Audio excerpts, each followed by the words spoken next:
ரகமனுல்லா Gurbaz remember the name history will ரிப்பீட்ன்ற மணிக்கு ஒரு கொடூர சம்பவத்தை பண்ணிட்டு போயிருக்கோம்ல தலைவன். என்னன்னு பார்த்தா இந்த மேட்ச் யாரோ பார்க்கலையோ, சவுத் ஆப்பிரிக்கா வர்சஸ் ஆப்கானிஸ்தான் மேட்சை போன ஜென்மத்துல கண்டிப்பான முறையில பாவம் பண்ணிருக்கீங்க. அவங்களால மட்டும்தான் இந்த மேட்சை பார்த்துருக்க முடியாது.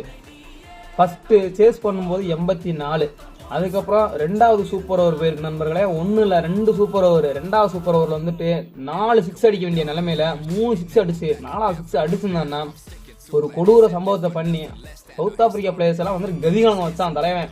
ஒத்த ஆளா நின்று வந்துட்டு கடைசி வரைக்கும் நின்று சண்டை செஞ்சாப்ல. இதுக்கு பேர் தான் வந்துட்டு என்ன சொல்லுவாங்க, நான் தலைவனை பார்க்கும்போது ஒண்ணுதான் தோணுது, ரத்தம் ஒரு சொட்டு மிச்சம் இருந்தாலும் கதை முடியலன்னா என்னைக்குமே வந்துட்டு விடாமுயற்சி தான். அந்த மாதிரி ஃபைட் பண்ணான் தலைவன்.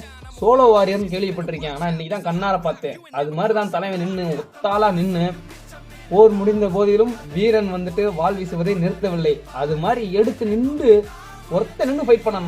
சும்மா சொல்றது, ஹோல் மேட்சுமே ஒத்தாள் நின்று ஃபைட் பண்ணான். என்ன பண்றது, மேட்ச் தோத்துட்டாங்க. ரொம்ப மன சங்கடமா இருந்துச்சு பிளேயரை பார்க்கும்போது.